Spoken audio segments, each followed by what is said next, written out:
Gold buyers, మీ కష్టాల్లో నమ్మకమైన మీ ఆత్మీయ నేస్తం. Welcome to I dream. Andhra Pradesh లో సంచలనం సృష్టించిన తునిలో బాలిక అదృశ్యం కేసు ఎంతవరకు వచ్చింది? ఆ అమ్మాయి తప్పిపోయి దాదాపు 5 రోజులు అవుతున్నా ఇంతవరకు ఆచూకీ దొరకట్లేదు. అమ్మాయితో పాటు వెళ్ళే కుక్క వచ్చింది, కానీ పోలీస్ డాగ్స్ కూడా వెళ్ళాయి, కానీ ఇంతవరకు ఆచూకీ లేదు. దాదాపు 40 ఎకరాలు ఉన్న అడవిలో అమ్మాయి ఎక్కడ తప్పిపోయింది? అమ్మాయి తప్పిపోయిందా, లేదా ఎవరైనా కావాలని దాచిపెట్టారా, లేదు ఇంకా వేరైన విషాదం జరిగిందా అనే విషయం అంతా మాట్లాడడానికి తుని ఇన్స్పెక్టర్ గారు చెన్నకేశ్వర గారు ప్రస్తుతం అంతా లైవ్ లో ఉన్నారు. సార్ అడిగి విషయాలు తీసుకుని. సార్ నమస్తే అండి. నమస్తే సార్. సార్, తుని రూరల్ లో అత్యాగ్రహారం జరిగిన అమ్మాయి కేసు ఎంతవరకు వచ్చింది? అంటే కొంచెం ప్యాథెటిక్ సిచ్యువేషన్ కనిపిస్తుంది. తల్లి ఇంటి దగ్గర వెయిట్ చేస్తుంటది, అమ్మాయి ఏమేమి తెలియదు, అమ్మాయి కోసం వెయిట్ చేస్తుంటది. పాప వస్తుంది, మంచిగా వస్తుంది, పలకరిస్తుంది, అమ్మాయికి పాలు పెట్టాలి, అన్నం పెట్టాలి, తల్లి వెయిట్ చేస్తుంటది. కానీ ఇంతవరకు దాదాపు 5-6 రోజులు అయింది ఇంతవరకు కనిపించుకోవడం. మీ టీం ఎలాగ ఎఫర్ట్ పెట్టింది? అసలు సిచ్యువేషన్ ఎలాగుంది సార్? యాక్చువల్ గా ఇది 6వ తారీఖు మధ్యాహ్నం 12:25 టైంలో 12 to 12:25 టైంలో ఈ పాప మిస్ అయింది. 11:50కి వాళ్ళ ఫాదరు పాపను తీసుకొచ్చి మదర్ కి హ్యాండ్ ఓవర్ చేసి తను మళ్ళీ అగైన్ పొలంలోకి పని చేసుకోవడానికి వెళ్ళిపోయాడు. అయితే ఈ తల్లి వేరే పాప ఉండడం వల్ల ఆ పాప మీద కేర్ తీసుకొని ఈ పాప సరే ఫాదర్ దగ్గరికి వెళ్ళి ఉంటుందని చెప్పి ఒక 20-25 మినిట్స్ ఈ పాపను పట్టించుకోలేదు. 11:50కి హ్యాండ్ ఓవర్ చేసిన పాప మళ్ళీ కూడా ఆ తండ్రి వైపు వెళ్ళింది. అయితే ఆల్ ఆఫ్ సడన్ తండ్రి రైట్ సైడ్ డైరెక్షన్ లో వెళితే అక్కడ కొంత ముందుకు వెళ్ళిన తర్వాత ఆ పాప లెఫ్ట్ సైడ్ డైరెక్షన్ తీసుకొని ఆ తోట ఫెన్సింగ్ టువర్డ్స్ ఫారెస్ట్ వైపు వెళ్ళిపోయింది. అయ్యో. 12 to 12:05 మధ్యలో అక్కడ ఒక పర్సన్ చూశాడు, స్ట్రేంజర్, తాత అబ్బాయి అని. కొద్దిగా అతను ఇన్నోసెంట్, కొద్దిగా టఫ్ అండ్ డమ్. చూసారే Okay. పాప ఏడుస్తుంది, దగ్గరికి వెళ్ళి చేయి చాపి తీసుకోవడానికి ప్రయత్నం చేస్తే ఆ కుక్క అతని మీద పడి కరవడానికి ప్రయత్నం, అంటే కుక్క పాప ఫెన్సింగ్ లోపల ఉన్నారు, అతను బయట ఉన్నాడు. ఓ పైగా అతను ఒక రాయి తీసుకొని కుక్కను కొట్టి అయితే ఆ కుక్క వెనక పడిపోయింది. కంచి దగ్గరికి వెళ్ళి పాపను తీసుకునే టైంలో మళ్ళీ అది అగైన్ వచ్చి అతను కరవబోయింది. పాపను రక్షించాలని ఉద్దేశం ఆ కుక్కది. ఆ ఉద్దేశంతో అతను ఇంకా భయపడి ఏం చేశాడు, వెళ్ళిపోయాడు ఊర్లోకి. అక్కడ నుంచి ఒక 500 మీటర్స్ ఉంటుంది ఊరు. వెళ్ళి ఊర్లో వాళ్ళకి చెప్పాడు. అబౌట్ 10-12 ఆ టైం అయ్యి 12-10 టైం అయ్యి 12-10 నిమిషాలకి బస్ అక్కడ నుంచి 5 మినిట్స్ డిస్టెన్స్ టైం పడుతుంది. 12:15 ఆ ఊర్లో కొంతమంది కుర్రోళ్ళు పరిగెత్తుకుంటూ వచ్చారు. ఓకే. ఈ 12 to 12:15 ఈ 15 మినిట్స్ గ్యాప్ లోనే పాప మిస్ అయింది. మళ్ళీ వాళ్ళు వచ్చి చూసేటప్పటికి పాప లేదు, డాగ్ లేదు. అప్పుడు వాళ్ళు నియరెస్ట్ 48 ఏకర్స్ పామాయిల్ తోటలోను నియరెస్ట్ ఫారెస్ట్ ఏరియాలో వెతికారు. అప్పుడు ఇంకా ఊరు వాళ్ళందరూ జాయిన్ అయ్యారు. లేడీస్ అండ్ జెంట్స్ ఇంచుమించుగా ఒక 50 to 75 మెంబర్స్ అందరూ వచ్చి జాయిన్ అయ్యి మొత్తం నియరెస్ట్ ప్లేసెస్ అన్ని కూడా చెక్ చేశారు. అలా వెతుకుతా ఉన్నారు. అయితే పోలీసులకు ఇంటిమేషన్ వాళ్ళు ఇవ్వలేదు. మనకి 7 ఆ టైంలో ఇంటిమేషన్ మనకి వేరే సోర్సెస్ ద్వారా తెలుసుకొని మేము ఇమీడియట్ గా రష్ అప్ అయ్యాం. అప్పటికే చీకటి పడిపోయింది. అయితే ఈ పాప మిస్ అయిన తర్వాత 3 to 4:35 వరకు హెవీ రెయిన్ విత్ విండ్స్, గాలి, రెయిన్ బాగా వచ్చింది. 7:30కి మేము సీన్ లోకి వెళ్ళాం. అప్పటి నుంచి చర్చ్ ఆపరేషన్ స్టార్ట్ చేసాం. మా ఎస్పీ గారికి ఇంటిమేషన్ ఇచ్చాము. ఆయన కూడా ఇమీడియట్ గా మొత్తం సబ్ డివిజన్ ఫోర్స్ తీసుకోండి అని చెప్పారు. నైట్ అంతా కూడా చర్చ్ చేసాం. ఆ పాప ఏ వైపు వెళ్ళిందన్నది వాళ్ళు చెప్పిన దాని ప్రకారం అది డీప్ జంగిల్, అది ఇంచుమించుగా 1000 ఏకర్స్ ఉంటుంది సార్. హిలాక్, అది పైకి ఉంటుంది కొండ. ఇది చివరి నుంచి ఆ చివరికి 1000 ఏకర్స్ పైనే ఉంటుంది. దానికి ప్యారలల్ గా ఇంకా ఇవన్నీ తోటలు, మామిడి తోటలు, ఇవన్నీ కూడా ఒక 500 ఏకర్స్ ఉంటాయి. అయినా ఈ 5-6 డేస్ నుంచి కంటిన్యూస్ గా SDRF, మా special parties, sub division force, మా డిఎస్పీ గారి ఆధ్వర్యం ఇంచుమించు 6 20 మంది మా స్టాఫ్ అందరం కూడా చర్చ చేసి ఆల్ ప్రాబబిలిటీస్ ఏవైతే ఉన్నాయో అన్ని చేసాం. ఫారెస్ట్ వాళ్ళ హెల్ప్ తీసుకున్నాం, SDRF హెల్ప్ తీసుకున్నాం. దీనికి డిసైడ్ ఈ యొక్క సీసీ ఫుటేజ్, ఈ విలేజ్ సరౌండింగ్స్, విలేజెస్ లో ఎక్కడైతే సీసీ ఫుటేజెస్ ఉన్నాయో అన్ని వెరిఫై చేసాం. డంప్ కాల్ పెట్టాం. ఆ డంప్ కాల్లో ఆ టైంలో ఉన్నటువంటి ఇంచుమించు 45 మెంబర్స్, కామన్ మెంబర్స్ అన్ని కూడా పిన్ టు పిన్ వెరిఫై చేసాం. మొత్తం ఆ యొక్క ఫారెస్ట్ ని డ్రోన్ కెమెరాతో, నైట్ విజువల్స్ ఉన్నటువంటి డ్రోన్ కెమెరాతో చెక్ చేసాం. ఎక్కడ కూడా ఎటువంటి క్లూ ఇంతవరకు మనకు దొరకలేదు. సార్, ఆ పాప ఏమైనా కాపాడడానికి కుక్క వచ్చింది అంటే కుక్క ఈ పాపతో ఆడుకుంటుంటదా? ఎప్పుడు పెంపుడు కుక్క వీళ్ళకి? ఆ కుక్క బాగా క్లోజ్, అసలు ఆ పాపను టచ్ చేయనివ్వదు. ఫాదర్ మదర్ తప్ప చిన్నప్పటి నుంచి. అంటే ఆ కుక్క వయసు అబౌట్ 5.5 months. పక్కనే పడుకుంటది, పాపతోనే ఉంటది. అంటే ఈయన చెప్పండి. ఆ తాత అబ్బాయి పట్టుకోవడానికి పిల్ల ఒంటరిగా ఉందని పట్టుకోవడానికి ప్రయత్నం చేసినప్పుడు కూడా అతను టచ్ చేయడం లేదు. అంటే అక్కడ ఏమైనా నేల బావులు గాని అటువంటివి ఉన్నాయండి చుట్టుపక్కల? బహుశా లేవు పడిపోయి సార్. ఆ ఉండొచ్చు. ఏరియాలో నేలబావులు ఎక్కడ లేవు. హ్మ్. నేలబావులు గాని, చిన్న చిన్న గుంతలు గాని ఎక్కడ కూడా లేవు. వాటిలో కూడా హ్మ్. 1, 2 చోట్ల ఎక్కడైనా ఉంటే అవి వెతికాం. ఈ హ్మ్. వర్షం పడడం వలన ఇలా పైన కొండపై నుంచి ఆకులు, ఈ యొక్క ఇసుక, మట్టి, రాళ్ళు కూడా వస్తా ఉంటాయి. డౌన్ ఫాల్ ఎటుంటే అటు పోతా ఉంటాయి. అవును. ఆటిలో కూడా మనం గుణపాలతో తవ్వి చెక్ చేసాం. ఒకవేళ హ్మ్. పాప ఎక్కడైనా ఈ డిహైడ్రేట్ అయి పడిపోయి ఉంటే ఆ మట్టి వచ్చి కప్పబడి కప్పేసే అవకాశం ఉంటుంది. హ్మ్. ఆ యాంగిల్ లో కూడా చెక్ చేసాం. హుహు. సరే ఇప్పుడు పాపతో పాటు వెళ్ళిన కుక్క మళ్ళీ వెనక్కొచ్చిందా ఎప్పుడు? ఆ! ఆ! మొన్న 3 రోజుల తర్వాత ఆ! పాపతో వెళ్ళిన కుక్క 3 రోజుల తర్వాత వెనక్కొచ్చింది. ఆ! 3:30 అచ్చా! టైంలో. ఆ ఓహ్! కుక్క పానిక్ అయిపోయింది సార్. దానికి ఇతను కొట్టడం వలన సంథింగ్ లేదా ఇంకేదైనా పాప కనపడట్లేదనో దేనివల్ల అది బాగా పానిక్ అయిపోయి అది ఎవరు కనిపిస్తే వాళ్ళు కరవడం మొదలెట్టింది. ఫస్ట్ రాగానే తల్లిని కరిచింది. ఆ! అది ఇప్పుడు దాన్ని మనం బంధించి ఉంచాం సార్. అది వచ్చిన తర్వాత మళ్ళీ ఇప్పుడున్న ఈ మన రిపోర్టర్స్, జనం, మా స్టాఫ్‌ని చూసి భయపడి వెళ్ళిపోయింది. ఒక రోజంతా వెళ్ళిపోయింది. సరే. మళ్ళీ నెక్స్ట్ డే మనం ఈ డాగ్ క్యాచర్స్‌ని వాళ్ళని కూడా పికప్ చేసి రెడీ పెట్టి ఉంచితే మిడ్‌నైట్ వచ్చింది. ఆ! దాన్ని మనం క్యాచ్ చేసి నిన్నటి నుంచి మన కస్టడీలో ఉంచాం.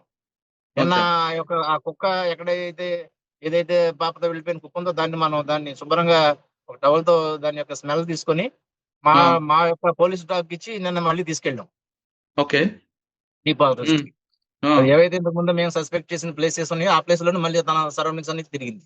ఈ రోజు ఏం అ చేస్తున్నామంటే దానికి ఒక జియో ట్యాగింగ్ పెట్టి కుక్కని ఇప్పుడు ఆ! కాసేపట్లో ఫారెస్ట్‌లో అది కొద్దిగా పానిక్ అయింది. ఆ వెటర్నరీ డాక్టర్‌ని పిలిపించి కొద్దిగా ఇంజెక్షన్ అది చేయించాము.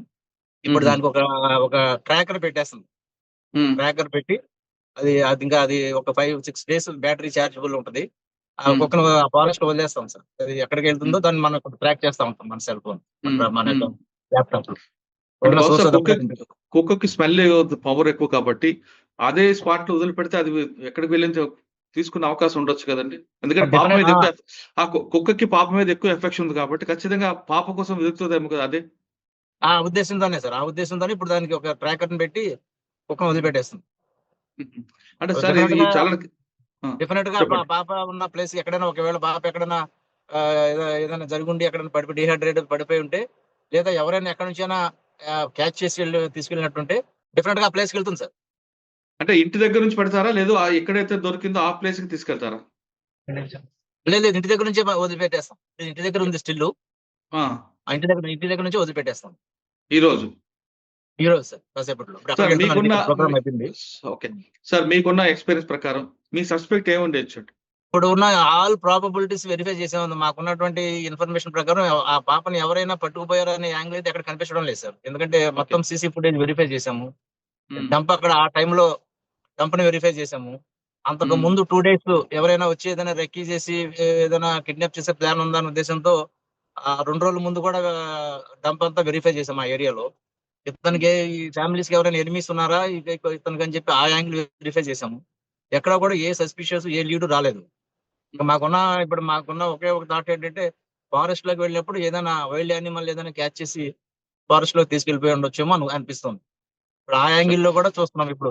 ఈ మెటల్ ఐడెంటిఫై ఆ పాప ఒంటి మీద ఈ పట్టీలు ఏవో ఉన్నాయి. ఆ హ్మ్. మెటల్‌ని ఐడెంటిఫై చేసే వాళ్ళ ఒక మెటలార్జికల్ డిపార్ట్‌మెంట్ నుంచి కూడా పిలిపించాం. వాళ్ళ హ్మ్. దగ్గర ఇది ట్రాకర్ ఏదో ఉంటది. ఒకవేళ ఆ ట్రాకర్ నుంచి బట్టి ఏదైనా దగ్గరలో ఏదైనా ఈ మెటల్ ఐడెంటిఫై చేసే పాసిబిలిటీ ఉంటే ఆయన్ని కూడా ఇప్పుడు ఆ ఫారెస్ట్‌లోకి పంపించాం. ఓకే. సార్. ఒకవేళ మీరన్నట్లుగా వైల్డ్ యానిమల్ అయితే ముందు కుక్క మీద అటాక్ చేస్తది తప్ప హ్యూమన్ మీద అటాక్ చేయదు కదండీ! అది కూడా ఉంది పాసిబిలిటీస్. కుక్క కూడా ఇంజ్యూరీ ఉంది హెడ్ మీద. అంటే స్టోన్ కొట్టాడా? లేదంటే అది కొడితే స్టోన్ డైరెక్ట్‌గా వల్ల అయ్యుండొచ్చు. వైల్డ్ యానిమల్ ఇంకా ఎప్పుడు అక్కడ కూడా ఇక్కడే పట్టుకుంటది కదా! అక్కడ ఉన్న వైల్డ్ యానిమల్స్‌లో అడవి పందులుంటాయి సార్. తర్వాత ఓకే. అడవి రేసులంటారు. అడవి కుక్కలుంటాయి. ఆ! అయితే అవి వస్తే గుంపు కింద వస్తాయి. అచ్చా! ఇప్పుడు అడవి రేసులు లాంటివి ఉంటే అవి ఏంటంటే కొద్దిగా కుక్క కంటే కొద్దిగా చిన్న సైజ్ ఉంటాయి. అవి 10, 15 పైనే వస్తే. ఓహ్! ఆ! ఈ అడవి పందులు కూడా అంతే. అవి 3, 4 కంటే కిందకి తక్కువలో రావు సార్. అవి గుంపు కింద హ్మ్. వస్తాయి. ఇప్పుడు ఓకే. వాటిని చూసి ఈ కుక్క ఏదైనా బెదిరి బెదిరి దూరంగా వెళ్ళుండొచ్చు. హ్మ్. అవి లేదా ఏమైనా అటాక్ చేసుంటాయి. ఆల్ ఆఫ్ సడెన్ ఇప్పుడు ఆ 10 మినిట్స్, 15 మినిట్స్ గ్యాప్‌లో అక్కడ ఎవడైనా స్ట్రేంజర్ ఉండి, ఆ! పాప ఒంటరిగా ఉందని చెప్పి పెంచుకుందామనో వేరే ఉద్దేశంతో తీసుకెళ్ళాడేమో అని మేము సస్పెక్ట్ చేసాం. కానీ అటువైపు నుంచి ఎటువంటి క్లూ మనకు దొరకడం లేదు. ఎందుకంటే అటువైపు ఒక విలేజ్ ఉంది. ఇటువైపు ఒక విలేజ్ ఉంది. అతను అచ్చా. ఎటు పోవాలన్నా ఏదో ఒక విలేజ్ నుంచి పోవాలి. ఓకే. దట్టు ఆ పక్కనే ఈ మామిడి తోటలో వాటిలో మామిడికాయలు కోసుకునే వాళ్ళు పబ్లిక్ ఉన్నారు. హుహు. ఎవరికో ఒకరికి కనిపిస్తది. ఇప్పుడు అచ్చా. ఎవడైనా పాపని కిడ్నాప్ చేసో లేకపోతే థెఫ్ట్ చేసో పట్టుకెళ్ళిపోవాలనుకునేవాడు సార్ రెక్కి అది చేసుకుంటాడు సార్. అవును. పాప దొరికింది కదా అని ఇమీడియట్ గా వెళ్ళిపోవడానికి ఎవరైనా చూస్తే పరిస్థితి ఏంటనే దాని గురించి కూడా కొద్దిగా రెక్కి చేసుకుంటాడు. ఆ! అవును. ఎనీహౌ అది కూడా ఆ యాంగిల్ కూడా మా ఎస్పీ గారి ఆదేశాల ప్రకారంగా ఆ యాంగిల్ కూడా త్వరగా వెరిఫై చేస్తుంది. అచ్చా.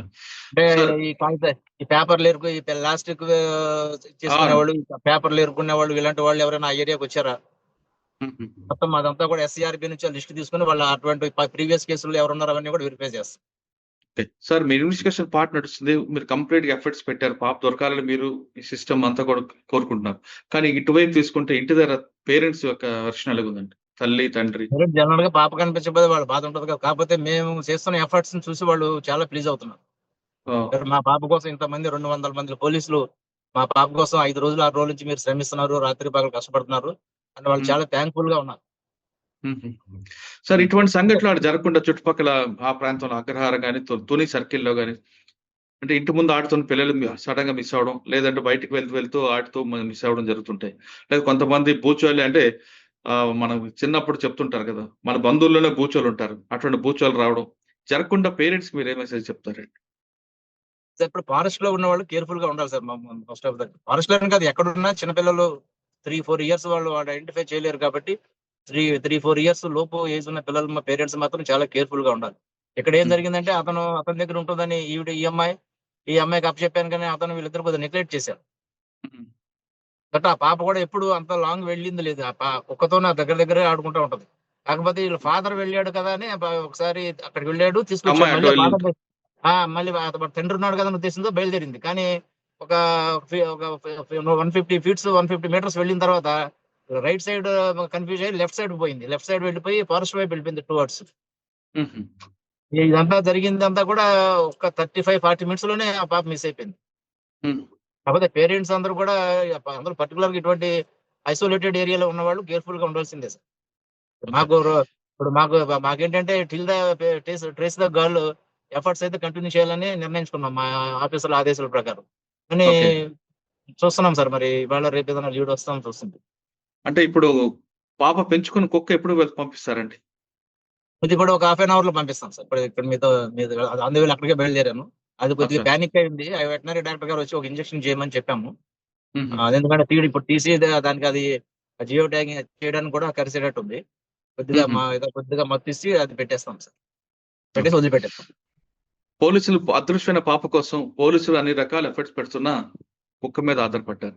అంటే పెంపుడు కుక్కకి ఎంత విశ్వాసం ఉంటది అనే విషయం ఇక్కడ మనకు బయటపడుతుంది. తన బాస్ అయిన ఆ పాప కనిపించిపోయేసరికి ఆ పెంపుడు కుక్క పానిక్ అయింది.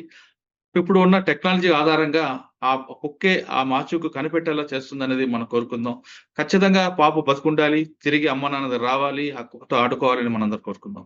ఇది తునిలో అదృశ్యమైన పాప మీద కాకినాడ తుని సర్కిల్ ఇన్స్‌పెక్టర్ గారు చాలా ఇన్వెస్టిగేషన్ చేస్తున్నారు. వాళ్ళతో పాటు ఆయన యూనిట్ ఆఫీసర్ అందరూ కూడా టీమ్ వర్క్ దాదాపు 200 మంది ఒక పాప కోసం గాలిస్తున్నారంటే ఆ యూనిట్ ఆఫీసర్ యొక్క ఆయన ప్యాషన్ ఏంటి? ఆయనకు ఒక కర్తవ్యం ఏంటనేది చాలా స్పష్టంగా తెలుస్తుంది. మొత్తం మీద పాప బయటికి రావాలి. ఖచ్చితంగా అమ్మా నాన్నతో ఆడుకోవాలి. కుక్కతోని ఆడుకోవాలని కోరుకుందాం. అంతే కాకుండా పిల్లలు ఉన్నప్పుడు తల్లిదండ్రులు కూడా చాలా జాగ్రత్తగా ఉండాలి. మనం వాళ్ళు చూస్తారు గదా! అమ్మ చూస్తది గదా!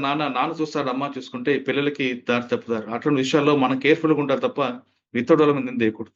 ఖచ్చితంగా ఐసోలేటెడ్ ప్రాంతాల్లో గాదు, చుట్టుపక్కల ఇంట్లో ఉన్నవాళ్ళు కూడా అపార్ట్‌మెంట్ ఉన్నవాళ్ళు కూడా పిల్లల పట్ల జాగ్రత్తగా ఉండండి. ఇది తుని విషయంపై చెంచలయ్య గారితో ఎక్స్‌క్లూజివ్ ఇంటర్వ్యూ చెన్నకేశవరావు గారితో మరో విషయంలో మళ్ళీ కలుద్దాం. అంతవరకు నమస్తే. Thank you sir. Thank you very thank you much. Sir. Thank you పాప సార్. లెట్ us hope దొరకాలని కోరుకుందాం సార్. Thank you. సార్ పాప దొరకాలని కోరుకుందాం. పాప దొరకగానే మాకు ముందు చెప్పండి. తప్పకుండా సార్. మళ్ళీ. Right right sir. Sir. Thank you.